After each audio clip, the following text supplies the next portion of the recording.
Hello வணக்கம். இது உங்கள் சிவி ஜோன். சொல்லாமல் எப்படி இருக்கீங்க? இன்னைக்கு பற்றின தரமான சூப்பரான ஃபுல் எபிசோட் ரிவ்யூ. நேற்று நைட்டு தான் வந்துட்டு செம்ம மாதம் வந்து அந்த எபிசோட் முடிஞ்சுது. நைட்டே வந்துட்டு நிறைய விஷயங்கள்லாம் வந்துட்டு சின்ன சின்ன வீடியோவாக போஸ்ட் பண்ணியிருந்தேன். ஸோ அதனால தான் ரிவ்யூ போஸ்ட் பண்ண முடியல.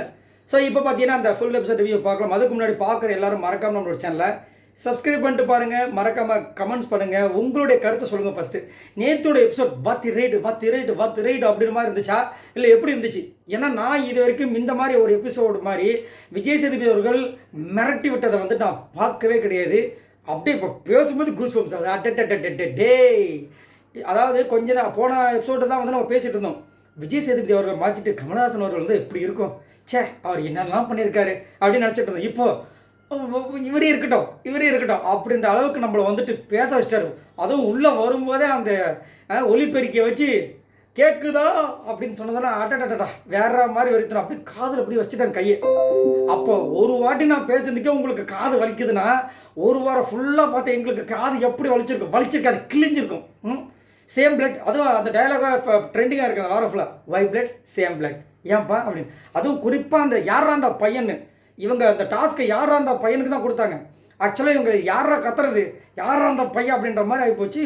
போட்டு தாக்கி மெயினாக ஃபோக்கஸ் பண்ணேன். அதுலேயும் பார்த்தீங்கன்னா நேற்று வந்துட்டு ஃபுல்லாக எல்லாரையும் போட்டு பொலந்தார். அதில் வந்து வியானாக்கு வந்து பாராட்டு கிடச்சிது. நம்ம கமருதீனுக்கு வந்துட்டு உங்ககிட்ட எனக்கு வந்து எந்த பிரச்சனையும் இல்லை, ரெண்டு சின்ன சின்ன விஷயங்கள் மட்டும்தான், மற்றபடி நீங்கள் நல்லா தான் பண்ணியிருக்கீங்க சூப்பர் அப்படின்னு. அப்பா தெய்வமே அப்படின்னு பண்ணார். பக்கத்தில் பாரதியா இவன் ட்ரீட்டு டேய் இந்த பார் ஃபஸ்ட் டைம் கிடச்சிக்குது விஜய் சேதுபதி அவருக்கு முன்னாடி உனக்கு அப்ரிசியேஷன் ஒழுங்காக ட்ரீட் வச்சிருன்ற மாதிரி ஒரு ரியாக்ஷன் கொடுத்தாங்க. கீழே வந்து அதுவும் ஆடியன்ஸ்லாம் செம்ம கிளாப்ஸ் பண்ணாங்க. ஃபர்ஸ்ட் டைம் வந்து கமருதீன் கொஞ்சம் ஹாப்பியாக இருப்பார். ஆனாலும் பார்த்தீங்கன்னா மறுபடியும் கேட்ட கேள்விக்கு பதில் அந்த குழப்பமான ஒரு பதிலை கொடுத்து மொக்க பண்ணிட்டாப்புல. சரி, அதே மாதிரி 2 பேர்கிட்ட நம்ம விஜய் சேதுபதி நெருங்கவே இல்லை. யாரெல்லாம் நோட் பண்ணி சொல்லுங்கள், கீழே கமெண்ட்ஸில் சொல்லுங்கள். அதுக்கப்புறம் அவங்களோட நேமை சொன்னேன். அதே மாதிரி ஒரு 2 பேர் வந்து பொழந்தார். அப்படியே அதாவது வாழைப்பழத்தை ஊசியை வச்சுல ஏற்றுற மாதிரி இருந்துச்சு. யார்? ஆரான் துஷார் கொஞ்சம் எந்திரிங்க அப்படின்னு பண்ணிட்டு இந்த பக்கம் கிளாப் பண்ண வச்சுட்டு நீங்களாம் ஆடியன்ஸ் எல்லாம் உள்ளேயும் நாங்கள் ஒரு 2 ஆடியன்ஸ் வச்சுருக்கோம். அது எப்படி இருக்கும் அவங்களுக்கு? நல்லா இருக்கீங்களா துஷார், அரோரா? உள்ளே எல்லாமே கம்ஃபர்டபுளாக இருக்கா? கம்ஃபர்டபுளாக இல்லைன்னா சொல்லுங்கள், நம்ம அரேஞ்ச் பண்ணி கொடுத்துடலாம், ஒன்றும் பிரச்சனை இல்லை. ஏன்னா டூருக்கெலாம் வந்திருப்பீங்க, பிஸியாக இருப்பீங்க, உங்களை நான் வேறு டிஸ்டர்ப் பண்ண. உட்காந்துக்குங்க. அடடா இது என்னடா இது இந்த மாதிரி ஒரு இதாக இருக்கும். மூஞ்சே மாறி போச்சு. ஏன்னா ஸ்டார்டிங் பார்த்தீங்கன்னா அரோரா வந்துட்டு உண்மையிலே சொல்லப்போனால் ரொம்ப மெச்சூரிட்டியாக செம்மையாக ஒரு ஒரு ஒரு இன்ட்ரெஸ்டிங்காக ஒரு விஷயத்தை காமிச்சாங்க. என்னடா பயங்கரமான பொண்ணாக இருக்காப்பான்னு. அப்புறமா பயங்கரமான பொண்ணாக இருக்கும் போல இருக்கே அப்படின்பாச்சு. இப்போ எங்கடா அந்த பொண்ணை காணோம் அப்படின்ற மாதிரி இருந்தது. நிறைய பேர் என்ன சொன்னாங்கன்னா, எங்கள் கலையரசன் பற்றி அரோரா அனுப்பக்கூடாதா அப்படின்ற மாதிரி கேட்குறாங்க. கவலையே படாதீங்க, நேற்றே அதை சொல்லிட்டார் அந்த எபிசோட் முடியும் போதே. ஆக்சுவலாக 2 எவிக்ஷனு நாங்கள் தான் போனால் போதும் பொழைச்சி போட்டுன்னு விட்டுருக்கோம். இப்போ வந்து நாங்கள் கலை அனுப்புகிறோம். ஆனால் கண்டிப்பாக 2 எவிக்ஷன் இருக்க வேண்டியது ஜாக்கிரதை அந்த மாதிரி சொல்லியிருந்தாரு. அதில் கண்டிப்பாக போயிருந்தாங்கன்னா டபுள் எவிக்ஷன் இருந்திருந்ததுன்னா அரோரா காலியாக இருக்கும். என்ன பண்ணுறது, அவங்க கொடுத்து வச்சுருக்காங்க. ரைட். ஸோ அது மட்டும் இல்லாமல் வைல்ட் கார்டு என்ட்ரி இன்றைக்கி வந்துட்டாங்க. மாசான சம்பவங்கள்லாம் பண்ணியிருக்காங்களா. அதுலேயும் குறிப்பாக பார்த்தீங்கன்னா எனக்கு நேற்றோட எபிசோடில் ரொம்ப பிடிச்ச விஷயம் என்ன தெரியுமா? அன்புக்கு அங்கே வந்து ஓடப்பட்ட விஷயங்கள்லாம். ஏன்னா எப்பயுமே பார்த்தீங்கன்னா விஜய் சேதுபதி அவர்கள் மேலே வந்து ஒரு பெரிய கம்ப்ளைண்ட் என்ன, ஆமாம் போங்க அவர் எப்போயுமே வந்துட்டு அன்பு கேங்குக்குனா வந்துட்டு ஒரு சிங் சாக் பண்ணுறாரு. அவரும் வந்துட்டு இப்போ அன்பு கேங்கில் வந்துட்டு 6வது நம்பராக சேர்ந்துட்டாரு. தெரியுமா உங்களுக்குன்னு சொல்கிறாங்க. என்னங்க சொல்கிறீங்க? உண்மையாக ஆமாங்க.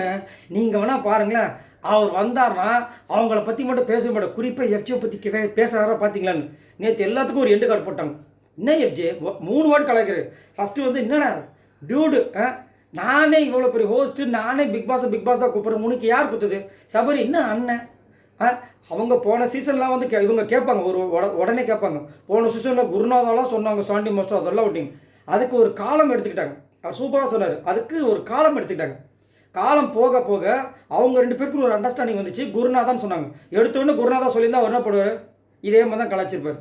புரியுதுங்களா? நீங்கள் எடுத்தோடனே ஹாய் டியூட் எல்லாருக்கும் ஒரு இரிட்டேட்டான ஒரு வார்த்தை. போன வாரம் தான் அவர் சொன்னார், சொல்லியே திரும்ப பண்ணார்.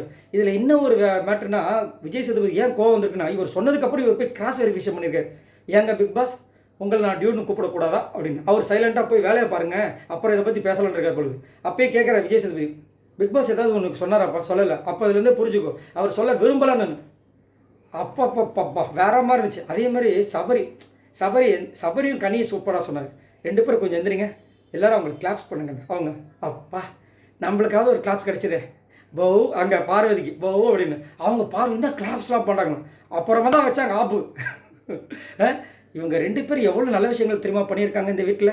அதே மாதிரி அதே எதுக்காகனா ரம்யா ஜோவை போட்டு கிழிச்சிட்டு இருக்காரு. ரம்யா ஜோ வந்து சே இப்படி ஆயிடுச்சுன்னு சொல்லி ஃபீல் பண்ணி அந்த பிரேக் உட்காந்துருக்கு. இவரை வழக்கம் போல் ஒரு டைலாக் கூட வரல, ஓவராக மனசில் எடுத்துக்காத, இது ஒரு எக்ஸ்பீரியன்ஸ் வச்சுக்கோ விட்டுரு அப்படின்னு. அதை இங்கேயும் போட்டார். அதை அவர் அங்கேருந்து பார்த்துட்டாரு. வந்தவொடனே சபரி என்ன சொன்னீங்க ரம்யா? நான் ஒன்றுமே சொல்லியா சார். ஒன்றுமே சொல்லியா? சொல்லு சார், பரவாயில்ல சொல்லுங்கள் சார். ஒன்றுமே சொல்ல சார். ஆனால் பரவாயில்ல சொல்லுங்கள். ரம்யா என்னம்மா சொன்னாங்க? இல்லை எதையும் மனசில் எடுத்துக்க வேணான்னு சொன்னாங்க. நான் இவ்வளோ தூரம் கத்தி இந்த பொண்ணு பண்ண தப்பை சொல்லுவேன், நீங்கள் வந்து எதையும் மனசில் எடுத்துக்காதீங்க, நாளைக்கு அதே தப்பு அந்த பொண்ணு பண்ணிவிட்டு வெளியே போனால் உங்களுக்கு சந்தோஷம். ஏன் சார் இப்படி இருக்கீங்க? நியாயமாக இருக்குங்க, இப்படிலாம் பண்ணாதீங்க. உங்களோட உறவெல்லாம் வெளியே வச்சுக்கோங்க. வேணா உங்கள் 2 பேருக்கும் ஒரு சிலை வேணால் வெளியில் நான் செய்கிறேன். அது நீங்கள் வெளியே வந்ததுக்கப்புறம் நான் ரெடியாக வச்சுருக்கேன். பக்கத்தில் வேணால் சில பக்கத்தில் வேணால் உட்காந்துக்கிறேன். ஆனால் இப்போதைக்கு இந்த வேலையெல்லாம் பண்ணாதீங்க. அவங்க கேம் விளையாடுவாங்க. அப்போ டக்குன்னு கனிக்கு சிரிப்பு வந்துச்சு. என்னம்மா சிரிக்கிறீங்களா கனி? பிச்சு கூட பிடிச்சி செம்மையாக இருந்துச்சு அதெல்லாம் பார்க்க. ஏன்னா கனி வந்து மைண்டில் வந்துட்டு அதை வந்து கமருதாங்க சொல்லியிருப்பார். நம்மளெல்லாம் கேட்கறதுக்கு காலையில் நினச்சாங்க, பார்த்தியா நம்ம விஜய் சேதுபதி போட்டு தாக்குனாரு அப்படின்னு அவர் சொல்லும்போது நம்மளுக்கு தெரிஞ்சு என்னென்னா நம்மளுக்கு எவ்வளவு கோபங்கள் இருக்கும். இன்னும் வர கனியை மட்டும் கேட்க மாட்டுறாரு அப்படின்னு. அப்போ உள்ளுக்குள்ளே இருக்கவங்களுக்கு எப்படி இருக்கும்? இப்போ நம்ம ஒரு ஆஃபீஸில் ஒர்க் பண்ணுறோம், நம்ம உயிரை குத்து வேலை செஞ்சுட்டு இருப்போம். ஒருத்தர் வந்துட்டு தலை அப்படின்ட்டு போவான் மேனேஜருக்கு. பார்த்தா அப்புறம் சில 3000 வாங்கியிருப்பான். நம்மளுக்கு 1500 போட்டு இன்னும் நீங்கள் நல்லா ஒர்க் பண்ணணும் அப்படின்னு. அவனை பார்த்தா கூட கொண்டு போய் அச்சுன்னு இருப்பாங்க எல்லாம் ஒன்றா. என்னடா இது, நான் என்னடா பாவம் பண்ணேன் அப்படின்ட்டு இருக்கோம்.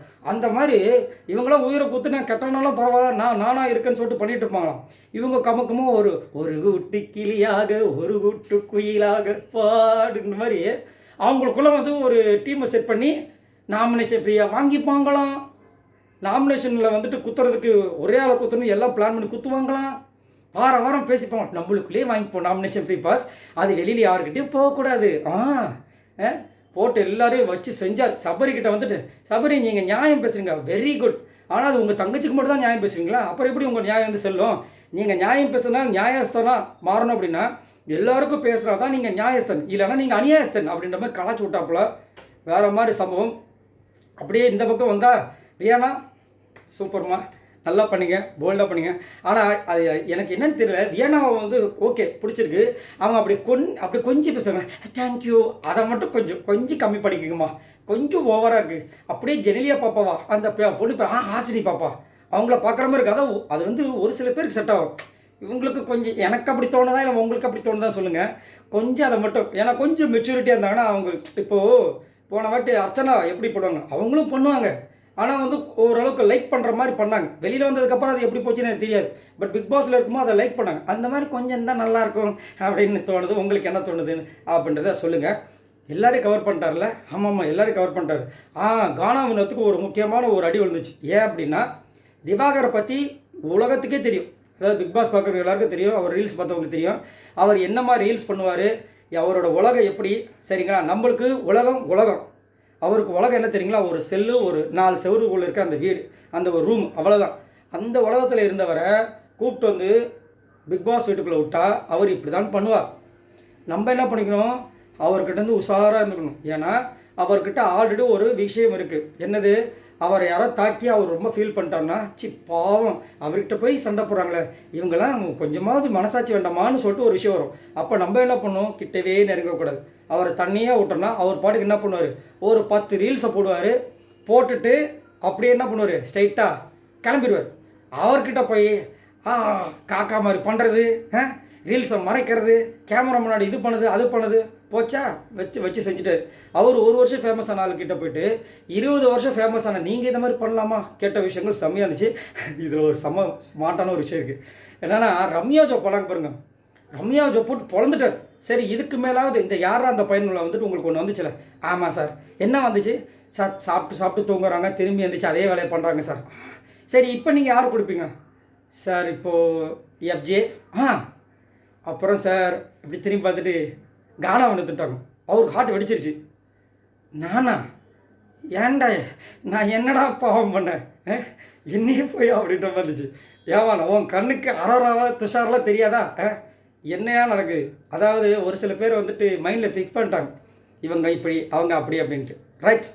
ஆக மொத்தத்தில் நேற்று பிக் பாஸ் தீபாவளி அப்படின்ற மாதிரி இருந்துச்சு. யாரெல்லாம் பார்த்து ரசிச்சிங்கன்றதை மறக்காமல் கீழே கமெண்ட்ஸ் பண்ணுங்கள். இந்த வீடியோக்கு மறக்காமல் அந்த லைக் பண்ணி தட்டி விடுங்க. மறக்காமல் கமெண்ட்ஸ் பண்ணுங்கள். பாய் நண்பர்களே.